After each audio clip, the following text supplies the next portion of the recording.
Muito bem, queridos, demos um nome para essa mensagem de hoje. Eu gosto sempre de falar o título, porque se você esquecer toda a mensagem, você vai lembrar do título. Então, para mim é importante sempre apresentar o título. O título dessa mensagem é A Grande Voz. A Grande Voz. E qual é a tese dessa mensagem? Se você não guardar o que for falado aqui, guarde o tema e a tese.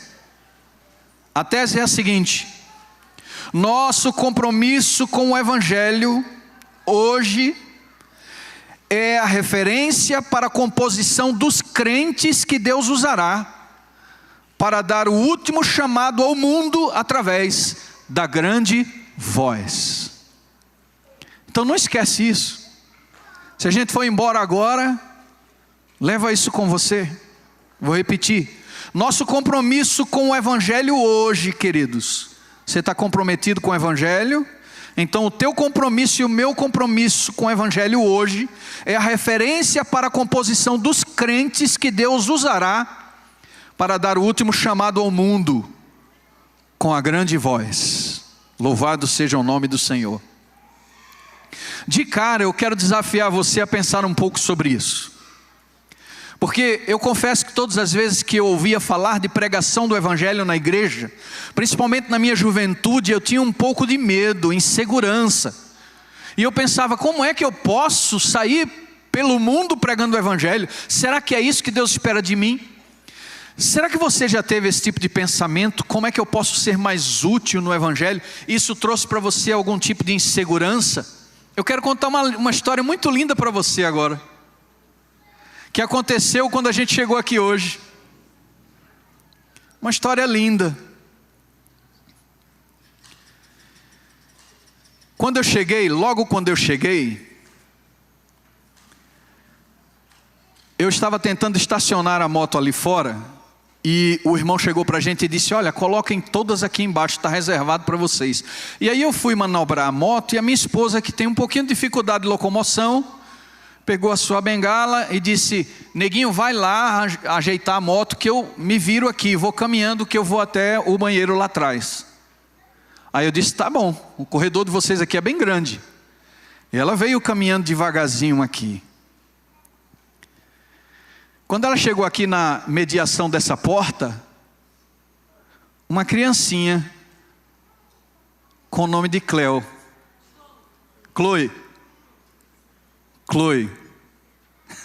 Está rindo porque eu errei seu nome. A Chloe, de maneira muito gentil, de maneira muito amorosa, viu a minha esposa caminhando com a bengalinha, foi lá, pegou na mão dela e disse: eu vou com você, vou te ajudar.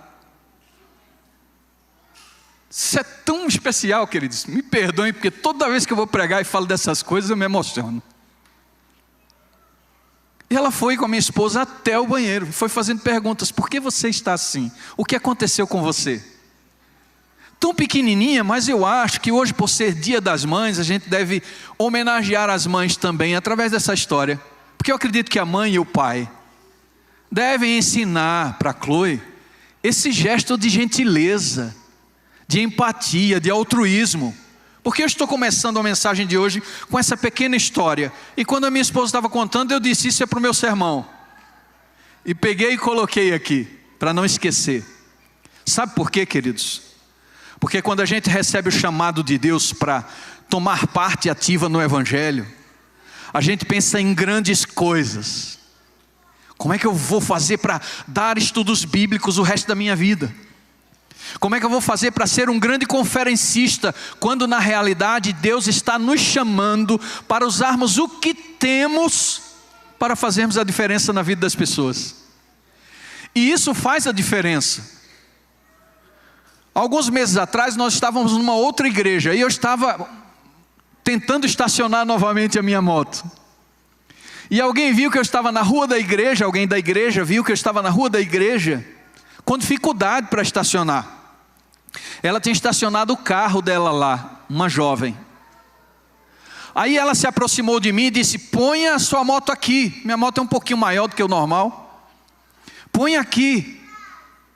Aí eu disse, não, mas aqui é onde está o seu carro. Ela disse, não, mas eu ponho o meu carro na outra rua. Eu disse, como assim? Então é melhor eu ir para outra rua. Não, eu faço questão, ponha aqui. E ela saiu com o carro, não quis nem olhar para trás e foi para outra rua. Demorou a voltar, queridos, porque era longe o lugar onde ela deixou o carro, para que eu pudesse estacionar a moto na frente da igreja. Quando terminou o culto, eu toquei nos ombros dela, que ela sentou na nossa frente. E eu disse assim, minha jovem, eu jamais vou esquecer esse gesto de gentileza, de simpatia e altruísmo que você teve. A Chloe e essa jovem verdadeiramente me tocam. Porque às vezes a gente não sabe muito bem o que fazer para fazer avançar o Evangelho. Basta que sejamos assim, um pouquinho de Cristo, para que as pessoas vejam Cristo em nós. Ainda essa semana alguém escreveu no grupo da nossa família um texto lindo. Eu não vou ler aqui, porque nós não temos muito tempo. E a mensagem eu preciso fazer completa. Mas eu li um texto que dizia assim, que o verdadeiro evangelho é pregado não por pessoas que falam, a minha igreja diz assim. O evangelho verdadeiro não é pregado por pessoas que dizem, o meu Deus ensina dessa forma. Não, o evangelho é pregado quando nós somos Cristo para as pessoas. A gente não precisa falar o nome da igreja, a gente não precisa falar que Ele é nosso Deus, que nós temos uma forma de viver diferente de todo mundo, que é melhor do que a de todo mundo. Não precisamos, só precisamos ser Cristo para as pessoas. Quando elas enxergam nessas boas atitudes, nesse comprometimento, nessa parceria, quando elas enxergam Jesus através dos nossos atos, é impossível resistir a esse amor. É impossível. Eu me senti tocado pela Chloe, me senti tocado também por aquela jovem. O Senhor tem feito maravilhas através da simplicidade do seu povo. Muito bem, queridos. Deus está erguendo missionários. Eu quero muito que o Motoclube Adventista hoje entenda uma coisa: cada vez que nasce um novo interessado em fazer parte dessa família, nós precisamos orar, torcer, esperar com fé, de que esses novos membros que estão surgindo são genuinamente homens e mulheres que Deus tem erguido para uma missão especial. Eu não estou há tanto tempo no MCA. Normalmente os pais deixam um legado para os seus filhos, né? Mas comigo foi diferente. O meu filho que me trouxe essa bênção, ele que me convenceu a fazer parte desse ministério. E eu nem sabia o que Deus tinha para mim nesse ministério. Até que fui a um evento do MCA, que estava acontecendo uma feira de saúde. E aí eu estava ali todo empolgado, me sentindo parte de um grupo muito especial. Andar de moto é maravilhoso. E ainda fazer parte do trabalho de Deus, muito mais. Só que eu ainda não tinha entendido o conceito evangelístico por trás desse movimento. Até que alguém pegou no meu braço. Era a Aline. Cadê a Aline? Está por aqui? A Aline pegou no meu braço e disse assim: o senhor vai ajudar a gente aqui agora. Eu disse, mas como? Feira de saúde, vocês sabem como funciona, né? O último estágio da feira de saúde é aquela mesinha que as pessoas sentam no final, que é sobre confiança em Deus. Depois dos remédios, os 7 primeiros remédios da natureza, a gente termina com o último remédio da natureza, que é confiança em Deus. Como eu tenho um pouco de experiência nessa área de saúde mental, por conta da área que eu trabalho hoje, a Aline me colocou lá no último estágio da feira, para falar com as pessoas sobre confiança em Deus. Eu aproveitei saúde mental para encontrar um espaço para falar sobre confiança em Deus para as pessoas que sentavam ali comigo. E queridos, eu ouvi muitas histórias impressionantes. E rapidamente eu vou contar só uma. Um rapaz sentou na minha frente. Ele estava com a aparência de quem tinha bebido, não sei se usado algum outro tipo de entorpecente, mas ele sentou ali na minha na minha frente e a gente começou a conversar. E eu falei com ele sobre esperança, sobre a capacidade de ter a mente sã, buscando, através da confiança em Deus, certeza para a vida. E aí sabe o que ele me contou? Ele tinha 2 irmãs na família, e as 2 não estavam mais entre nós, porque tiraram a própria vida, fruto de uma depressão profunda, e que elas não conseguiram lidar. Aí eu perguntei para ele: nossa, que história comovente e difícil essa sua. Mas o que você faz para lidar com os seus desafios emocionais, com a tua vida? Como é que você se vira? Sabe qual foi a triste resposta dele para mim, queridos? Eu bebo, fumo uma coisinha, e aí eu esqueço dos problemas. É de partir o coração. Tentei falar para aquele homem um pouco da esperança de Jesus, do que Jesus é capaz de fazer na vida daquelas pessoas que o aceitam como seu Senhor e Salvador.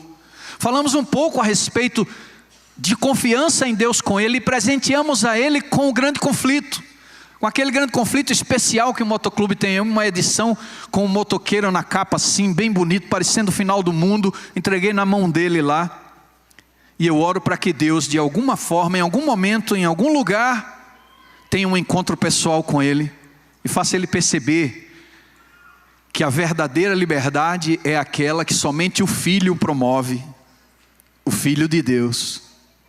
Porque está escrito: se pois o Filho vos libertar, verdadeiramente sereis livre. Muito bem, amados. Deus está erguendo missionários. Deus está levantando homens e mulheres para um movimento mundial que nós chamamos de autoclamor. A Igreja Adventista entende como esse movimento, entende que o nome desse movimento é o autoclamor. Um momento especial que a igreja vai viver daqui a pouco tempo, eu creio. O autoclamor. Um tempo que eu e você estamos sendo chamados para uma missão que é extremamente urgente. Sábado passado eu estava pregando na igreja de Central de Americana. E eu falei um pouco sobre isso que eu vou falar aqui para você agora. As coisas estão acontecendo ao redor do mundo. Há uma maré de iniquidade varrendo a terra. Violência por toda parte, guerra em toda parte. Tem alguma coisa acontecendo. Pessoas que não são cristãs olham para o mundo atual e dizem: não pode estar acontecendo tudo isso de forma natural. Tem alguma coisa no mundo espiritual se movendo. Mas, queridos, o grande problema e o perigo que eu vou abordar nessa mensagem hoje é justamente esse, de nós não conseguirmos perceber o que está acontecendo adiante de nós. Alguns anos atrás nós estávamos morando na cidade de Palmares, em Pernambuco. Aconteceu uma coisa muito interessante lá. Era um dia normal, de manhã nós tínhamos acabado de acordar, e um irmão meu que mora na cidade de Recife ligou para mim e disse assim: Semei, você está sabendo o que está acontecendo aí? Eu disse: aí aonde? Aí na tua cidade. Não estou sabendo de nada, acabei de acordar. Olha, estão dizendo que a cidade vai receber uma enchente, que é uma das maiores enchentes, que foi na realidade uma das maiores enchentes que aquela cidade já teve. Para você ter uma ideia, irmãos, eu morava embaixo, em cima da nossa casa tinha um outro apartamento, e quando essa enchente veio, cobriu as duas casas, desapareceu a nossa casa e a casa de cima embaixo d'água. Foi uma coisa absurda, não sei quantos de vocês ouviram falar. No centro da cidade, uma cratera gigantesca se abriu, e um caminhão de mais ou menos 18 eixos virou dentro dessa cratera e ficou completamente submerso. Parecia cenário do fim do mundo mesmo. Só que olha bem a história. Eu estava dentro de casa, tranquilo, e não sabia do que estava acontecendo. Meu irmão já tinha acordado cedo, já tinha assistido jornais, que isso iria acontecer com a cidade. E aí eu disse para ele assim: não, acho que não está acontecendo nada demais. Está sim. Se organiza aí, se prepara para sair, porque estão falando aqui no jornal que vai ser uma coisa muito séria. Tudo bem, eu disse, eu vou procurar saber. Desliguei o telefone, conversei com a minha família e disse, está acontecendo assim, assim. Mas será que é? Será que realmente vai? Parecia tudo tão calmo, queridos, o sol estava brilhando. Não era nem dia de chuva naquele dia, não estava nem chovendo. Não, isso não pode estar acontecendo. Aí eu resolvo ir até o lado de fora de casa para ver. Queridos irmãos, quando eu abri o portão de casa, era um muro alto, e eu não sabia, não dava para ver nada na rua. Quando eu abri o portão que coloquei minha cara para a rua e olhei, um tumulto generalizado na rua, todo mundo parando caminhões de frente das suas casas, colocando as coisas em cima, todo mundo muito apressado. E aí eu disse, meu Deus, verdadeiramente está acontecendo algo muito sério. Sabe, queridos, eu estou contando isso para vocês simplesmente para que você entenda que é possível que algo esteja acontecendo e você não esteja percebendo. É possível que você esteja com os olhos fechados, talvez protegido pelo muro da sobrevivência, da manutenção pessoal, protegido pelo muro que separa você do que as profecias estão anunciando, e é possível que você olhe à sua frente, olhe ao seu redor e diga, eu não vejo nada acontecer. Mas eu garanto para você, querido, se você disser para Deus, Senhor, abre meus olhos, faça-me ver, Ele vai abrir um portão diante dos teus olhos, você vai começar a se sentir em agonia, em sofrimento de alma, e um sentimento profundo de querer se engajar na obra do Senhor, fazer alguma coisa, porque estamos vivendo os últimos dias da história da raça humana, como conhecemos pós-pecado. Qual será a relação que existe, queridos, entre três textos que eu gostaria de trazer aqui para você? Que relação há entre o texto de Joel 2, verso 1, você pode abrir, Apocalipse 18, verso 1 a 2, e o último texto de Mateus 20, versos 6 e 7. Que relação há entre esses três textos? Eu quero ler com você o primeiro, só que vou começar pelo segundo. Me permita a confusão, mas vai ser assim, tá? Vamos lá. O primeiro que eu gostaria de ler com vocês é o que está escrito em Apocalipse capítulo 18, 1 e 2. Está escrito assim: depois destas coisas vi descer do céu outro anjo, que tinha grande autoridade, e a terra se iluminou com a sua glória. Presta atenção agora no verso 2. Então exclamou com potente voz, dizendo: caiu, caiu a grande Babilônia, e se tornou morada de demônios, covil de toda espécie de espírito imundo, esconderijo de todo gênero de ave imunda e detestável. Queridos, você precisa entender uma coisa de uma vez por todas. Você pode estar em sua casa, no seu trabalho, na sua faculdade, completamente longe da realidade do que está acontecendo, mas você precisa entender de uma vez por todas. Deus está tentando salvar o mundo todo. Ele morreu para que todos tivessem acesso à salvação. Mas enquanto Ele está trabalhando para salvar o mundo todo, há um poder que se levantou, e você já sabe que poder é esse. Nós não vamos estudá-lo hoje, não é essa a função da mensagem hoje, mas se levantou um poder que ao longo da história tem perseguido o povo de Deus, tem não deixado avançar o evangelho genuíno, eterno, verdadeiro, tem feito todos os esforços possíveis e imagináveis para deter o avanço da igreja, para atrasar um dia que Deus já determinou que vai vir, para pôr fim ao sofrimento. A mensagem de Apocalipse 18 fala de uma grande voz que vem para resolver de uma vez por todas esse problema, para abrir os olhos do mundo e da igreja para o momento que nós estamos vivendo. E como na história esse poder vinha sendo usado por Satanás para desviar as pessoas de Deus. E para não permitir que elas se preparassem para esse grande momento. A mensagem de Apocalipse 18 não é separada da terceira mensagem angélica. Ou da tríplice mensagem angélica. Não é uma separação, pelo contrário, queridos.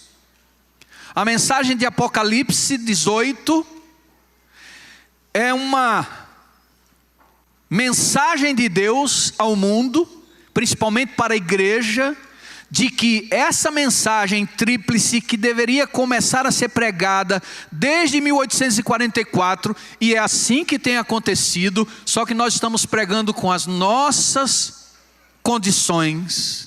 Eu pego a minha moto e saio aos sábados para pregar numa igreja ou para ir a um evento de motoclube e falar de Jesus para as pessoas. Deus usa o que eu tenho para me fazer útil na intenção de salvar pessoas. Porém, quando esse momento chegar, aí não é mais o que eu tenho que vai fazer a diferença. Quando esse momento chegar, o momento da grande voz, o que Deus quer fazer com este mundo, Ele fará. É como se Ele estivesse assumindo total responsabilidade pela pregação do Evangelho ao mundo de uma última vez. Então é Ele assumindo tudo. Agora não adianta mais método. Agora não vai adiantar nem sequer eu colocar um colete para tentar me identificar. Porque talvez Deus diga assim para mim, tira o colete. Por que tira o colete, Senhor? Tira o colete. E aí eu tiro o colete. Não pega a tua moto. Pega o carro. Tá, tudo bem, Senhor. Entra no carro. E eu entro no carro. E Deus diz assim, vai até tal endereço. E eu chego naquele endereço. Ele diz, bate aí na porta. E eu bato na porta. E alguém sai. E quando essa pessoa sai e me olha, com a roupa que eu estou, e vê um carro branco estacionado na frente da sua casa, essa pessoa começa a chorar. A princípio eu não entendo. Mas aí ela diz para mim, Deus falou comigo essa noite. Ele disse que viria uma pessoa como você, num carro que você está usando, com essa roupa que você está usando. Você tem uma mensagem especial de Deus para mim. Entra na minha casa e fala o que Deus mandou você me falar. Não vai ter, irmãos, mais atraso. O Senhor vai conduzir o seu povo nesse momento da grande voz de maneira assertiva. Nós iremos falar para as pessoas que estão sendo preparadas para serem colhidas nesse tempo que nós chamamos de o alto clamor, o momento da grande voz. Você estará passando na frente de um cemitério. E você vai ouvir a voz de Deus dizendo, encosta aqui. E você vai encostar na frente daquele cemitério. E o Espírito Santo vai dizer, entra, vai até aquele velório que está acontecendo ali. E pessoas vão identificar você como uma pessoa que Deus estabeleceu para trazer uma mensagem especial para aquele momento. E você vai falar da ressurreição com base na tríplice mensagem angélica. Uma mensagem tão poderosa, tão magnífica, que todas aquelas pessoas que ali estão preparadas pelo Espírito para entregarem suas vidas, o farão naquele momento. Mas tem muito mais a respeito disso, queridos. O profeta Joel, agora sim, capítulo 2, verso 1, ele diz assim, tocai a trombeta em Sião, dai voz de rebate no meu santo monte, perturbem-se todos os moradores da terra, porque o dia do Senhor vem e já está próximo. Queridos irmãos, qual é a associação que nós devemos fazer dessa mensagem de Joel e Apocalipse 18? Joel está falando aqui num contexto de juízo. Deus mandou que Joel anunciasse para o seu povo que o juízo chegou. E eu pergunto para você, qual é a mensagem de Apocalipse? Na tríplice mensagem angélica, como é que começa a tríplice mensagem angélica? Quem pode me dizer assim, bem forte? Temei a Deus e dai-lhe glória? Por quê? Porque chegou a hora do seu juízo. O contexto é juízo. Então Joel é usado por Deus de uma forma muito especial. ele é usado por Deus para falar ao seu povo naquele momento, mas com um conteúdo escatológico. Ele também está se referindo ao tempo do fim. E Joel diz assim: olha, como é que essa igreja aqui central de Limeira deve estar nesses dias? Pacata, tranquila, sentada em seus bancos, consumindo os sermões, sem se tornar útil na vida de alguém? Não, olha a mensagem: toque a trombeta em Sião, perturbem-se todos os moradores da terra. O Senhor está promovendo um reboliço, meu irmão. O Senhor está movendo a igreja para despertar no contexto da evangelização. A tríplice mensagem angélica começou desde 1844, mas a grande voz vem para potencializar a pregação da tríplice mensagem. O alto clamor vai ser eu e você, pela graça de Deus, é assim que eu espero e oro todos os dias, eu e você repletos do Espírito Santo, tomando decisões agora com base na orientação direta do Espírito, falando às pessoas determinadas. E eu digo para você uma coisa: nós seremos transportados de um lado para o outro levando esse evangelho. Ali perto do Pentecostes, vocês viam como Jesus utilizava os apóstolos para pregar. Filipe acabou de evangelizar o eunuco, lembram disso? Acabou de falar com o eunuco, evangelizou o eunuco. E a Bíblia diz que naquele mesmo instante que o eunuco foi batizado, depois que aquela alma foi salva, naquele mesmo instante a Bíblia diz: achou-se Filipe em Jope, em outra cidade. Deus tomou Filipe daqui, levou para lá, e ele fez isso com os apóstolos, porque a mensagem precisava ser pregada com urgência. E sabe o que Ellen White diz? Ellen White diz que não com menos poder e demonstração de poder do Espírito Santo será esta obra nos dias atuais terminada. Vai ser ainda maior do que a forma como ela começou. O Espírito Santo começou a sua obra depois que Jesus ascendeu aos céus. E vocês viram como foi grande o poder do Espírito ali no Pentecostes. Pois nós, queridos, passaremos por um momento superior em termos de manifestações do poder de Deus a esse momento.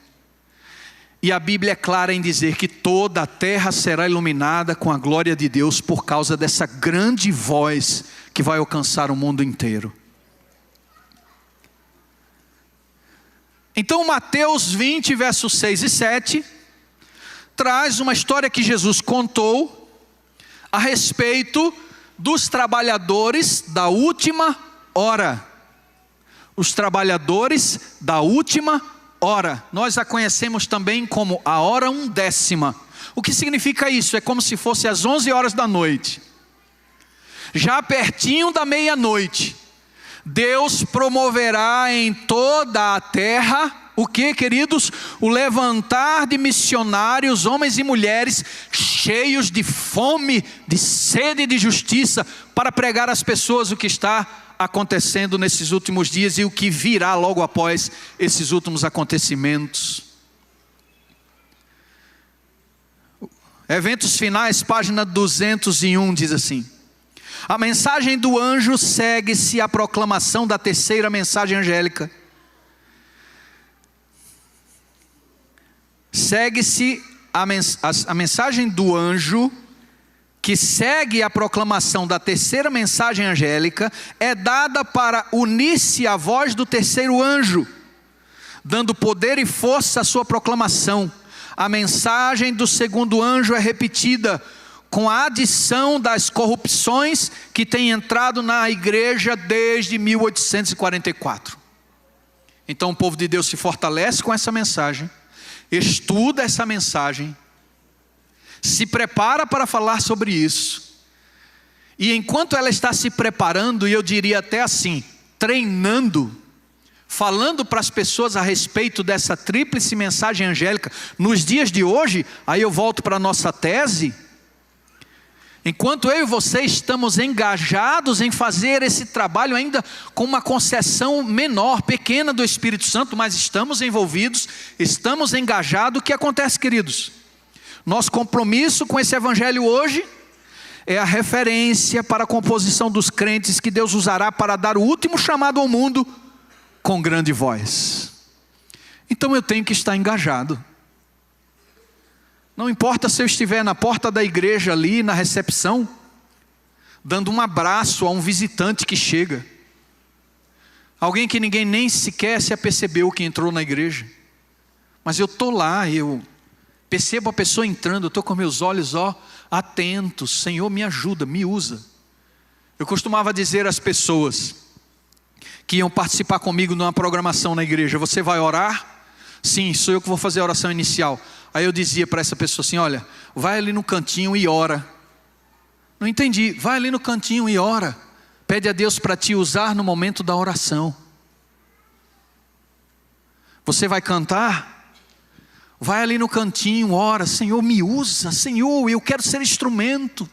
Porque às vezes você vai estar dentro de uma igreja adventista, mas é possível que hajam pessoas aqui que precisam ser alcançadas pelo Evangelho, e talvez uma música, uma oração, um abraço, um aperto de mão, uma gentileza como da Chloe, faça a diferença na vida dessa pessoa. Não é importante o tamanho do trabalho que você realiza, mas o quanto você deseja ser útil. O quanto você quer fazer a diferença. E eu tenho uma mensagem muito especial para você agora. Muito especial. Porque quando se prega mensagens como essa, muita gente se sente inadequada. Eu não consigo. Eu não sei. Sabe qual é o primeiro passo que nós precisamos dar, queridos, nessa direção? É justamente o passo da humildade. Senhor, Ele está falando ali na frente sobre entrega, sobre um momento especial, urgente, solene, de comprometimento. Senhor, como é que eu posso? Essa oração, esse tipo de oração é o que Deus espera que a gente faça agora, no início do processo. Você pode se sentir inadequado, sem dons. Você pode sentir que não é para você a pregação do Evangelho. Talvez você não seja um pastor. Talvez você não seja um ancião de igreja. Talvez você não seja o líder dos jovens da sua igreja. Não tem problema, queridos. Porque Deus vai chamar homens e mulheres de todas as classes, de todos os tempos, de todas as horas, com todos os seus talentos, com todas as suas qualidades, com todos os seus defeitos, para usar com o poder do Espírito Santo nessa última hora. E eu quero dizer para você, se você estiver engajado em qualquer coisa que seja, ou no mínimo orando e dizendo: Senhor, abre as portas, me mostra, me revela, me usa. Se você estiver de alguma forma comprometido com esse desejo, Deus vai abrir as portas diante de você. E assim como aconteceu comigo lá em Palmares, seus olhos se abrirão para a urgência. E essa urgência vai tomar você cada vez mais. Você vai se sentir numa necessidade, numa responsabilidade de se entregar. Muito bem, queridos.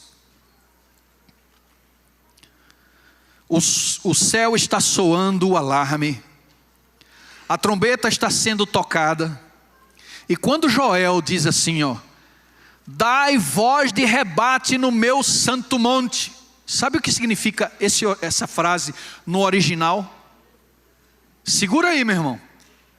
Quando diz assim, dai voz de rebate no meu santo monte. O que significa isso? Significa assim, gritar até ferir os ouvidos. Por que Deus usou essa expressão? Por que será que Deus disse dessa forma para Joel, a fim de que essa mensagem chegasse para mim e para você hoje? Gritar até ferir os ouvidos. O que é isso? É um clamor desesperado, é uma necessidade grande de salvar pessoas. Talvez você entenda agora com essa pequena ilustração. Se você tem um filho, esse filho cresce, entra num processo depressivo, e você começa a se angustiar com ele. Ele não vê mais razão para viver, ele está angustiado, para ele a vida é só pessimismo, porque essa é a característica dos depressivos. E eles não são culpados por isso, é a depressão que faz isso. Então, uma visão pessimista da vida, cada vez mais profunda, cada vez mais profunda. Aí você percebe que o seu filho está prestes a fazer algo que você não deseja jamais. Se você visse seu filho levantar-se da cadeira na sua sala dizendo: não aguento mais, cansei da minha vida, e saísse pela porta na intenção de dar fim à sua história, o que você faria para salvá-lo? Pensando em mim, eu me agarraria com ele com todas as forças. Eu acho que ele iria ficar marcado com as minhas unhas, porque eu não ia deixar ele perder a própria vida. Eu iria me engajar de tal forma nessa tentativa de ajudá-lo, que jamais ele sairia das minhas mãos. Parece que a gente perdeu a noção de como o Senhor Jesus Cristo nos amou, porque Ele nos amou justamente assim. Ele nos agarrou de tal forma que para se livrar dele, nós temos que travar uma batalha e conscientemente dizer: eu não quero e não preciso da sua ajuda, eu escolho o caminho que eu quiser. Mas enquanto há esperança, Jesus está agarrado comigo e com você, meu irmão. E Ele não vai abrir mão de você. Ainda ontem eu estava vendo uma cena do filme de Jesus, Maria Madalena saindo de um lugar onde ela não deveria estar, e Jesus olha para ela e chama ela pelo nome: Maria. E ela para, mas ela não quer conversar, e ela continua. Aí Jesus continua caminhando atrás dela. Nossa, uma cena simples, rápida, mas que me tocou muito. Eu me emocionei na hora e disse para minha esposa: que coisa linda, né, amor? Ela continua fugindo e ele continua indo. É um pouco disso que eu e você precisamos experimentar. Um pouco desse desespero pela salvação dos perdidos. Você já pensou alguém que não tem mais nenhuma esperança, de repente descobrir que há uma vida abundante em Jesus? A possibilidade de estar no lugar onde a morte não existe mais, onde o sofrimento não mais nos alcançará. Satanás já tentou ceifar a minha vida de todas as formas. Minha vida física e a minha vida espiritual, me afastar de Deus. Ele já tentou com todas as forças fazer isso. E Deus permitiu, queridos, que eu vivenciasse coisas terríveis na minha vida, para que meus olhos fossem abertos e eu pudesse perceber: não dá para viver sem o Senhor da vida. Eu precisei ser reconsagrado ao Senhor. E eu nasci no Evangelho, queridos. Depois de muitos e muitos anos, eu passei por um processo de conversão. E acabei descobrindo que muitos de nós podemos estar na igreja há anos sem nunca termos experimentado o processo da conversão. E por não sermos convertidos, o nosso coração não tem sede e fome de justiça, de salvação. Então o que fazer? Que chance eu tenho e você? Podemos começar clamando ao Senhor por misericórdia. Senhor, tem misericórdia. Tem misericórdia. Eventos finais, página 200, Ellen White escreveu assim: um grande alarme precisa ser soado agora. Um grande alarme precisa soar agora. Esse alarme não é apenas para o mundo, viu, queridos? É antes de tudo para Sião. Antes de tudo é para a igreja. O Espírito Santo está sacudindo os que dormem. A grande obra do Evangelho não deverá encerrar-se com menor manifestação do poder de Deus do que a que assinalou o seu início. Aquele texto que eu disse para vocês aqui, que eu citei. Operação prodígios, os doentes serão curados, e sinais e maravilhas seguirão os crentes por onde forem. Esse anjo está descendo justamente agora, queridos. E desde 1844 ele está arrebanhando um povo para o momento em que a grande voz vai ser ouvida pelo mundo todo. Imaginem essa cena. Estamos aqui agora quietos, um tanto apáticos, mas está chegando a hora em que o mundo todo, queridos, o mundo todo será sacudido. O mundo todo. E a palavra de Deus não fala de maneira leve sobre isso. A palavra de Deus diz assim: os homens desmaiarão de terror ante a expectativa das coisas que lhes sobrevirão. É nesse momento de crise, de incerteza e de medo que Deus está prestes a erguer uma voz que vai fazer a diferença no mundo inteiro. O grande conflito também diz que no final mesmo, quando a gente estiver nesse período, só haverá 2 grupos de pessoas: guardadores do sábado, guardadores do domingo. Pessoas de denominações espalhadas pelo mundo todo, independente daquilo que aprenderam, agora terão os olhos abertos para a tríplice mensagem angélica. Estarão definitivamente capacitadas pelo Espírito para compreender essa mensagem e aceitar a Jesus, não somente como Salvador, mas como Senhor da vida deles. Deus vai levantar um grande número de pessoas nessa hora 1/10. E esse momento fará com que a terra toda seja iluminada. A hora 1/10, o Senhor chamará obreiros ao seu serviço. Homens serão tirados das oficinas, das fazendas e dos comércios para fazer o trabalho de Deus. Eu poderia falar mais, mas eu vou fechar aqui por conta do nosso horário. Amados, esse último texto muito me impressionou. E serve justamente para aquele argumento inicial que eu usei aqui. Não importa o talento que você tenha, não importa o quanto você é habilidoso, não importa, queridos. Está chegando a hora em que Deus chamará homens e mulheres, trabalhadores comuns. A gente pode dizer assim, os amadores. Aquelas pessoas que não acreditam ter nenhum poder. Deus vai pegar essas pessoas para fazer coisas grandiosas, para serem capazes de orar, como John Knox, que orava assim: Senhor, dá-me a Escócia, ou tira a minha vida. Dá-me a Escócia, ou morrerei. Homens cheios do Espírito Santo que não suportarão ver seres humanos seguindo rumo ao abismo do pecado. Homens e mulheres que não vão se conter com a ideia de permanecerem paradas em suas casas. Semana passada eu contei na igreja, e vou encerrar contando essa experiência. Existe um irmão nosso, português. Ele era empresário. E ele estava muito bem, muito acomodado com a sua própria vida. Até um dia que Deus chegou para ele de forma muito clara. Você já deve até ter ouvido esse testemunho dele. Ele é bastante conhecido, me fugiu agora o nome dele, mas talvez vocês conheçam.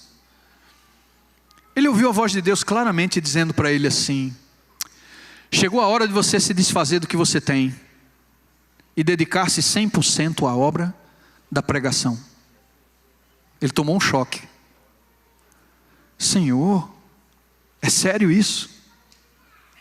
E falou com Deus a respeito desse chamado. Senhor, o Senhor está me dizendo isso, isso realmente é um chamado teu? Se for, Pai, me mostra.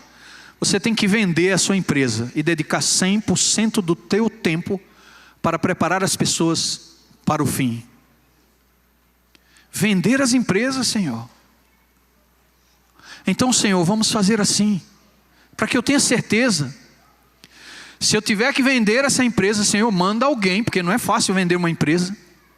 Manda alguém que venha aqui me fazer uma proposta de compra, e que, Senhor, por favor, que ele não demita os funcionários que eu tenho, e que ele compre a empresa e siga da forma como eu preparei essa empresa para ser. Irmãos, ele não esperou dias nem meses por isso. Algumas horas depois, não me lembro agora quanto tempo depois, mas foi imediatamente depois, um adventista em condições de comprar a sua empresa lhe liga e diz assim: você não tem vontade de vender a sua empresa? E quando ele recebeu essa ligação, ele disse que não acreditou no que estava ouvindo. Meu Deus, isso é real. Resultado, queridos, ele vendeu a sua empresa. Hoje ele dedica 100% do tempo que ele tem para pregar o Evangelho. Você pode dizer assim: eu acho que Deus não vai fazer isso comigo. Não sei, só sei de uma coisa. Não sei o que Deus vai te pedir, mas sei de uma coisa com certeza: Ele vai te pedir alguma coisa. Não sei o nível do chamado do Senhor para você. Deixar tudo, entregar a sua vida para a pregação do Evangelho. Não sei se vai ser esse, mas Deus vai fazer um chamado específico desta última hora, para que você seja alguém que Ele estará preparando para esse momento da grande voz. Você é parte dessa grande voz. Você é aquele que deve dar voz de rebate no monte do Senhor, que precisa anunciar para as pessoas o que está acontecendo. E se a urgência, se a iminência ainda não tomou conta do seu coração, comece assim: Senhor, dá-me noção do tempo em que eu estou vivendo. Mais uma vez o Espírito de Profecia também diz: é-nos exigido saber em que tempo nós estamos vivendo. Nos é exigido saber, queridos. Não sei que tempo é esse. Você é adventista do sétimo dia, nós não temos, desculpa. Desde 1844 a tríplice mensagem angélica está sendo pregada, e todos que estiverem imbuídos de pregar essa mensagem, da forma mais simples que seja, está sendo separado para esse momento final do alto clamor e da grande voz que vai encher toda a terra. Eu queria que Deus me usasse, abrisse mais as portas e me fizesse enxergar o que Ele quer de mim. Eu sinto como não estivesse fazendo nada. E sabe o que foi que ela disse para mim? Deus já te deu uma missão. Quando você atende seus pacientes e ajuda eles emocionalmente, quando você cuida de mim, ela não sabe como isso me tocou. Talvez cuidar da pessoa que está do seu lado seja o primeiro grande púlpito da tua vida. Talvez se preocupar com a tua família e erguer o altar do Senhor somente ali na tua área, com os que você ama, seja o primeiro ato de fé. Você saindo de uma fila para outra, para essa fila das pessoas que Deus vai usar para expressar ao mundo inteiro a sua grande voz com poder. Pequenas coisas, mas com um compromisso compreendido. Eu digo para as pessoas que eu converso, que eu analiso, às vezes eu digo para incentivá-las: você não acha que é a hora de você tomar uma decisão para mudar completamente a tua vida? Por que não fazer isso, isso e isso, para que a tua vida mude, parta para um novo momento? Por que não fazer isso? Você não acha que é a hora? Algumas pessoas em 2 meses de terapia tomam essa decisão e se libertam. Outras pessoas precisam de 2 anos. Quanto tempo você está levando para se comprometer definitivamente com o Senhor? Quanto tempo, meu irmão? Vocês conhecem a minha história já, eu estive aqui uma outra vez. Meu filho dormiu no Senhor aos 23 anos de idade. Qual foi o tempo que ele teve? Passou rápido demais. Ele tinha que estar preparado, e louvado seja Deus, eu creio que ele estava por conta do seu testemunho pessoal. Quanto tempo você vai esperar para tomar uma decisão que precisa ser hoje?